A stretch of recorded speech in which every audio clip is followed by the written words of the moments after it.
Hi everyone, welcome to my channel, and in this video I'm going to review the book The War of Art by Steven Presssfield.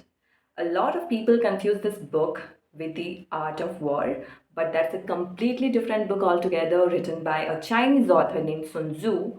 We're not going to talk about that. We're going to stick to The War of Art. Okay, so without any further ado, let's get started. Let me first break down the title for you. Here, art does not only include creative activity, rather it includes every profession, be it teaching, be it engineering, be it music, be it painting, every profession. Okay, and here war is between the artist and resistance. Now what is resistance? Resistance is any internal force that stops you from doing your work. So basically this book talks about the pursuit of art, how to combat resistance and to become a pro in the field we work. So without any further ado, let's delve into the book. So Steven has talked about the characteristics of resistance and how to combat it and how to become a pro. And there is a very interesting segment in the last part. We're going to talk about it further. But let me first talk about the characteristics of resistance. Okay, so it is self-generated, it arises within, it is invisible, it is universal. That means everyone who has a body gonna experience resistance. And the more important an action is toward our soul's evolution, the more resistance we're gonna feel toward pursuing that task. Okay, and it never slips, it is relentless. That means the battle must be fought anew every day.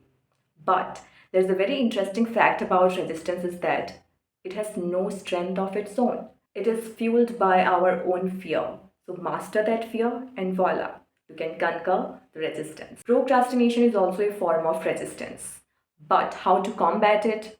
Steven Presssfield has given a very fresh perspective on this. If we think like this, see, this very moment we can change our lives. There was never a moment and never will be a moment when we are without the power to alter our destiny.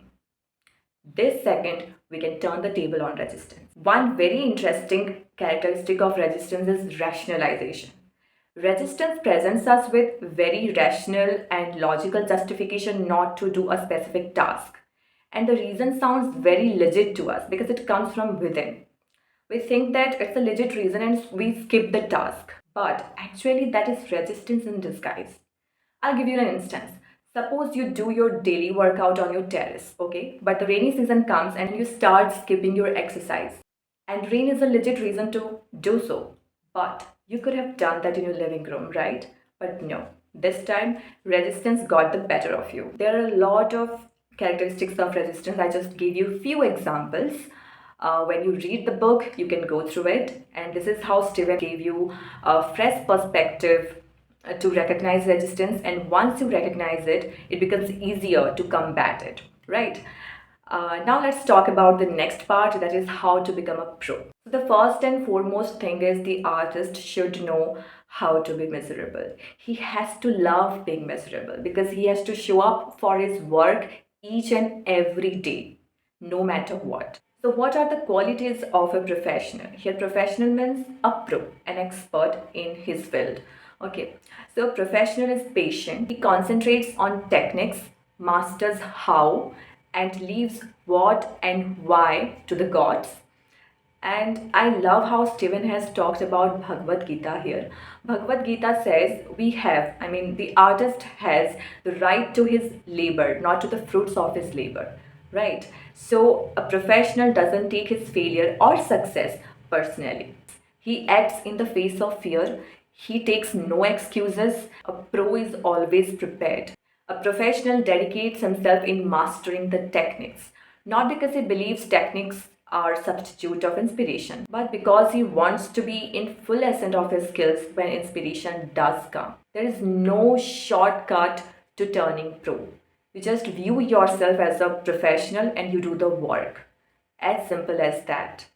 As they say, fake it till you make it, right? Now let's come to the last part, the higher realm, the connection between the divine power and the artist. As resistance works against us, against our art, equal and opposite forces are also there that favor our art, that favor the pursuit of our art. They are the muses. You must have heard the term. Artists do use that term a lot. So, what do these muses do? So, basically, these muses constantly try to communicate with the artist to guide them and give them inspiration. Okay, but there is a problem. There is a barrier between the artist and these muses. But when the artist shows up to his work daily, sit down and do the work daily, grind himself, a magic starts to happen. This barrier breaks. Let me tell you one thing, that this barrier is nothing but the resistance that we talked about earlier.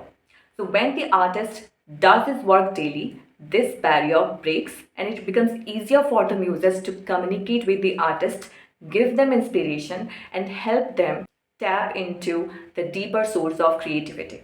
Is not this interesting? Steven Presssfield has also given example of great personalities like Bob Dylan, Michelangelo. They have claimed that they have experienced that divine powers who gave them inspiration for the pursuit of their respective art. So with this, here we came to the end of this video. I hope you liked it, and I hope this year you make a resolution to recognize your inner resistance, combat it, and to become a pro in the field you work. If you liked the video, give a big fat thumbs up, share the video, and subscribe to my channel. Thank you.